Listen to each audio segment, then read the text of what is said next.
Well, we're off for another adventure. Let's go see what we can get into now after seeing the kids for Christmas. Yeah, You ready to go? I'm ready to go. Well, guess where we are?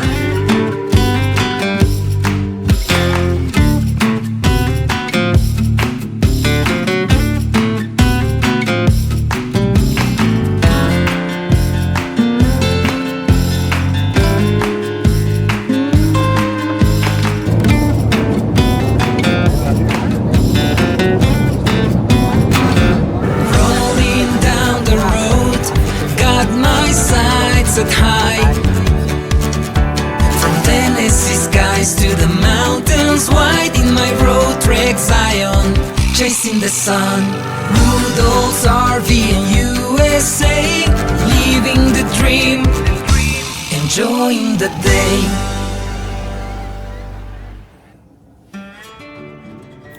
Well, I guess you can see I stopped by Melissa's work to pick her up because we're fixing to get ready to head south.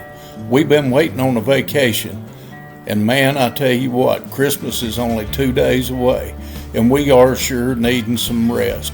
So let's get it on and see where we're headed to first. Cullman, Alabama.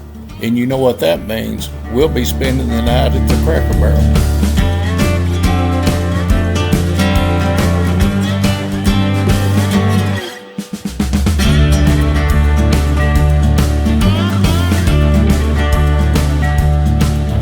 Well, as you can see, we made it to the Cracker Barrel in Cullman, Alabama.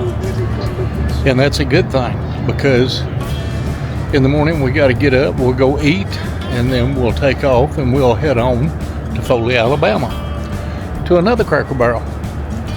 And Melissa don't know where we're going to yet, so I'm going to try to make it a surprise. She just knows that we're headed south, that's all. And the good thing about the Cracker Barrel is you can park back in behind it and have a good night's rest.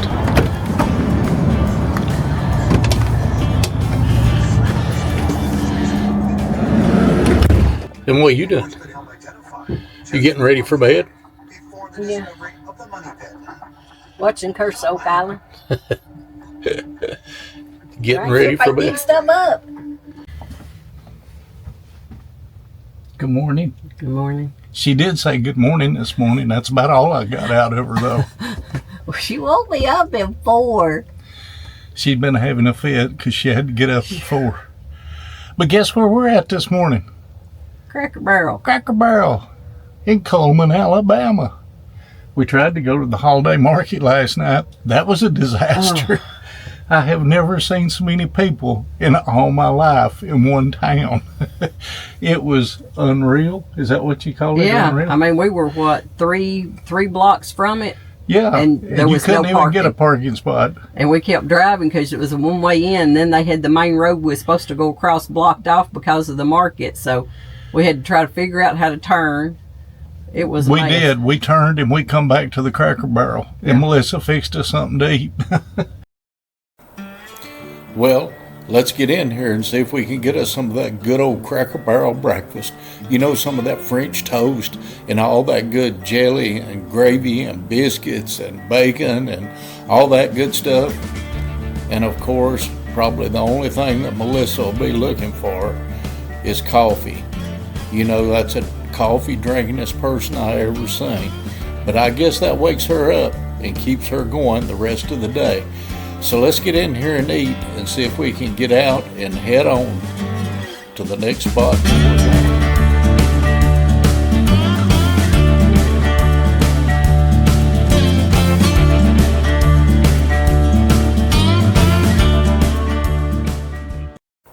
And welcome to Foley, Alabama. Started in 1901 when Chicago's John B. Foley bought land, becoming a farming community built around the L&N Railroad, with services starting in 1905 and the first newspaper in 1907.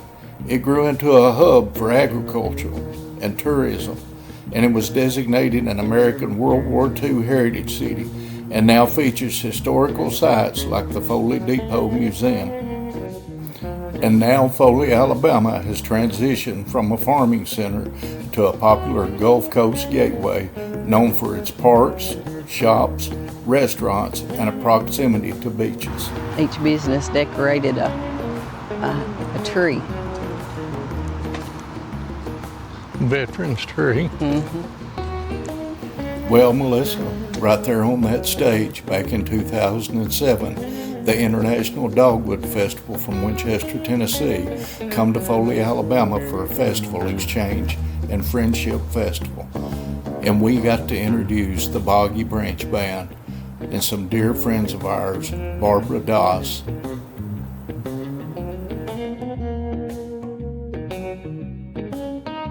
Take the stairs or you could take the elevator. I'm taking the elevator. You can go the stairs. It may if you be want quicker to go to stairs. No, it won't be quicker. It's a possibility. No.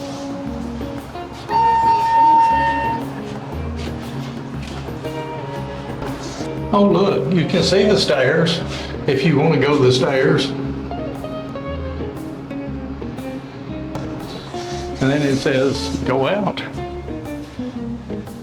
And then you can look over the park and see over the park all around. And this takes you right over the Takes you over the main road. Well, Melissa, I guess I'm going to let you talk me into it. I'm going to walk down the stairs instead of taking the elevator because I'm getting ready to go to the Hotel Magnolia and restaurant and see what's there.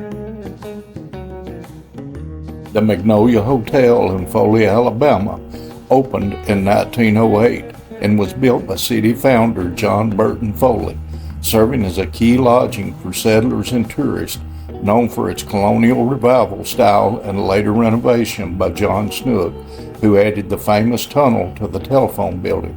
It's now a restored historical hotel and restaurant, a landmark symbolizing Foley's development as a tourist spot.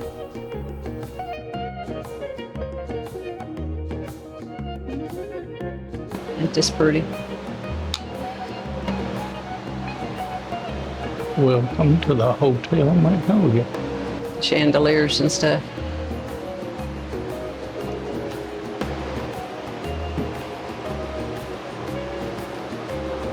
I don't hire one of them right there and gone with the wind. Looked like her curtains she had on. Remember Carol Burnett putting them on in her things and she left all the rod in it?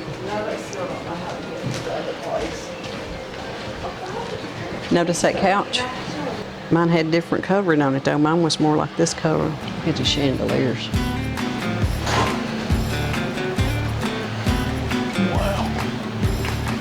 Today, the building has been restored with antiques retaining its historical charm. It's functioned as a hotel and restaurant offering steak, seafood, and hosting special events in its courtyard. It remains a central landmark in downtown Foley, Alabama, located at 119 North McKenzie Street. This is a beautiful building and a beautiful hotel. Cobb's Light. In 1942, Benjamin DeWitt Cobb, more affectionately known as BD, was appointed as the lone police officer for the town of Foley. In 1943, another officer was hired and BD was appointed as the first chief of police. This marked the founding of the Foley Police Department. B.D. Cobb served as police chief until 1971 when he resigned due to failing health. He remained with the police department for several years, serving as captain. Early in Chief Cobb's tenure in the town of Foley entered into an innovative agreement with John M. Snook, the founder of the Gulf Telephone Company. In an effort to quicken police response time, a light was erected on top of the northeast corner of this building. Citizens in need of police service would call the Gulf Telephone Company, the operator who served as the first police dispatcher. The operator would then activate the light. Chief Cobb, who was normally on foot patrolling or sitting in the park bench across the street, would see the light and go to the nearby phone operator where she would relay the details of the call. The light quickly became known as the Cobb Light. This building also hosts the Holmes Medical Museum right here in Foley, Alabama. She was sitting right there. You know, seeing all these restaurants and all the seafood sure is making me hungry. Now, Melissa, you know I've been trying to find somewhere to eat, so I think it's time that we get out and head on and go see if we can find some travel place. low country bowl, $24.99. Now, one of the places that we wanted to eat while we was down here in Foley was Lambert's Cafe, home of the throw rolls. And yes, they do throw rolls. And I guess we have to go around to the front. Yeah. You have to go all the way down.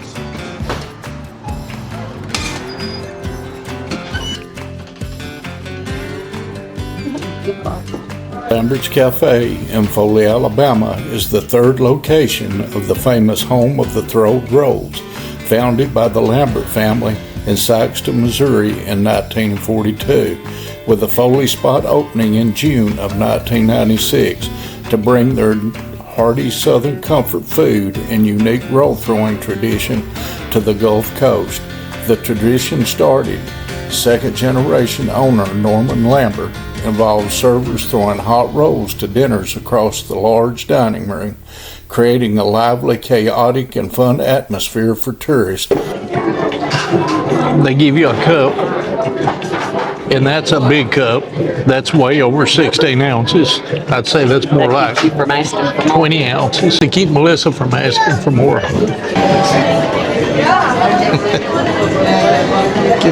There you go.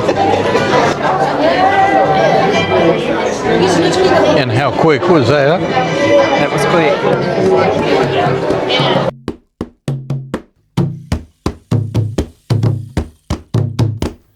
Yes, and you can guess where we're going. I'm taking little Ellie Mae Clampett all the way to the Gulf Coast Zoo, which started as Zooland Animal Park in 1989, founded by Joe Ward, and grew into a beloved local spot famous for its recovery after Hurricane Ivan in 2004. Highlighted on Animal Planet's The Little Zoo That Could. After surviving storms and evolving, it relocated from Gulf Shores to a larger storm-resistant inland site near Foley, Alabama, with a grand opening in March of 2020, becoming a modern facility focused on conservation and immersive animal experiences. We could have a giraffe. I don't know what that is. That's kind of cute. We could have one of those. A giraffe. A little baby giraffe. Tigers.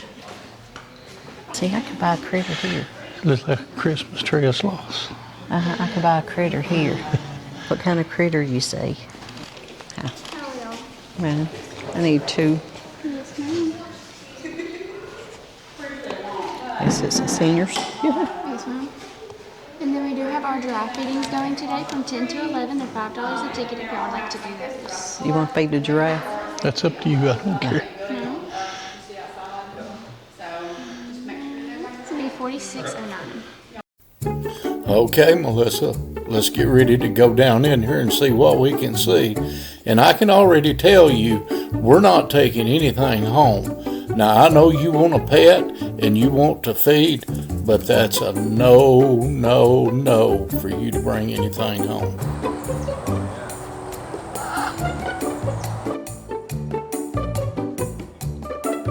Look at the little rabbits.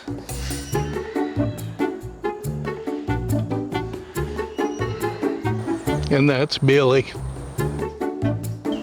Those are brown lemurs.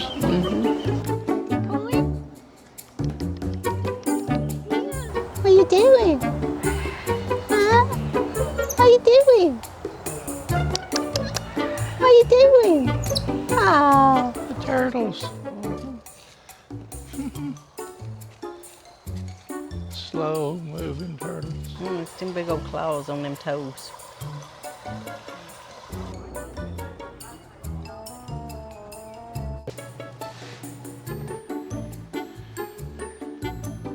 Are you good now? Yep.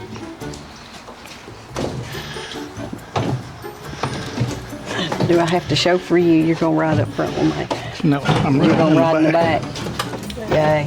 This is just equal up. Y'all can take your time, stop looking at any animals that are out and about. And if you want to take some pictures of them, you're free to do so. Just please don't get out of the car for any reason for y'all safety. To go, push and hold that silver pedal down to the floorboard when you want to stop. And just take your foot off from it and you'll roll to a stop. Sometimes the steering doesn't like to work on these. If it doesn't, that's okay. You're on this track, you're not going to go anywhere. And when you come back around, just watch me. I'll give a thumbs up when I need you to take your foot off that pedal for me, okay? Okay. Alright, here we go. Come on, you got it. Ah!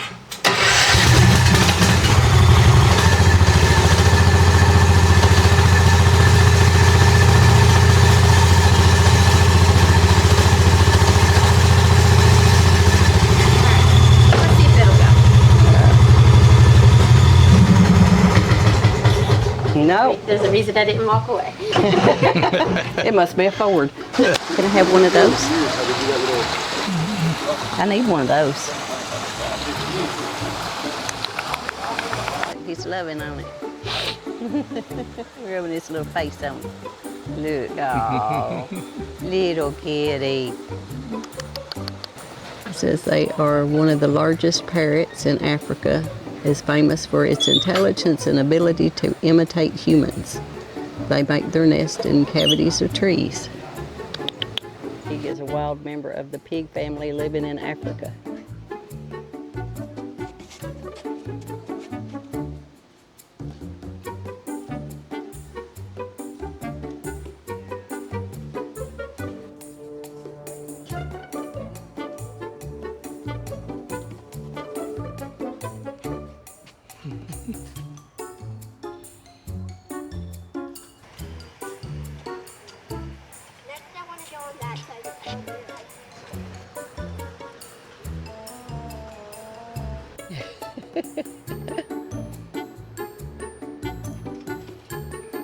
Let me make a showing. Let me see if there's anything out here to look at. Neck are black with a large area of white feathering from the shoulders down to the lower breast. Tail and bill and wings are all black. I just wondered the difference. Like I said, this one's an orange color, and see how dark that one is? Mm-hmm. I wonder if they're from two different areas. Mm.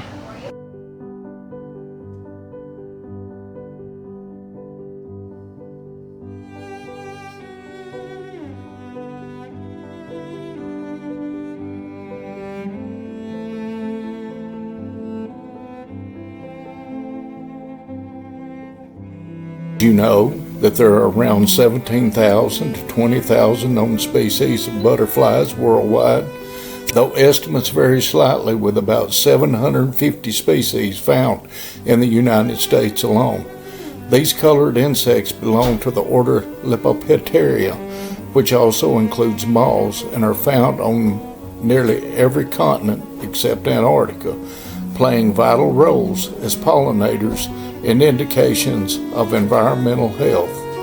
And you know what, Melissa? I think every one of those butterflies are right here in this room with us. Now look at all that. Isn't that amazing? And the biggest thing is, some of these change colors.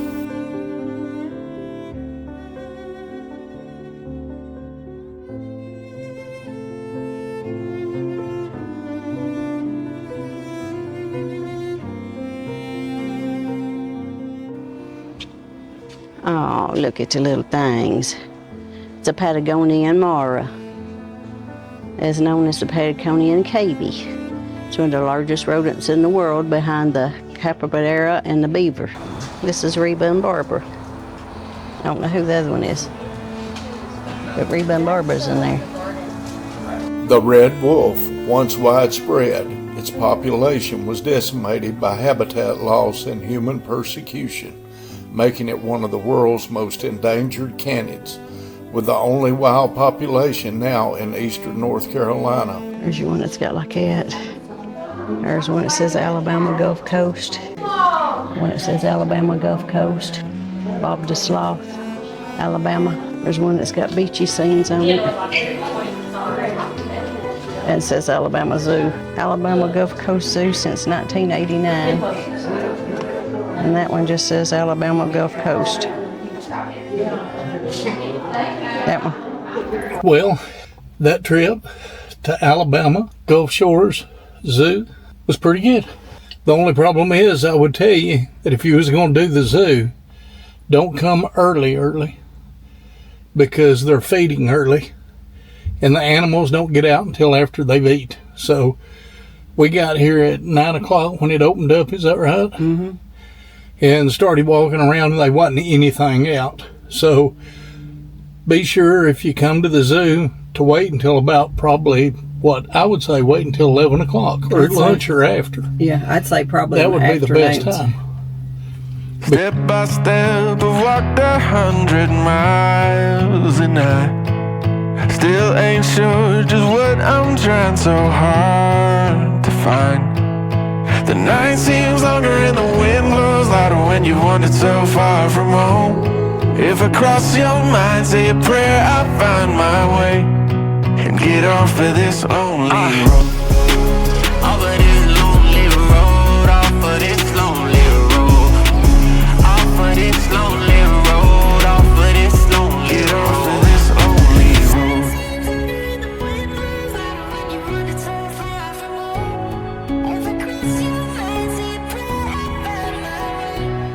And get off of this lonely road.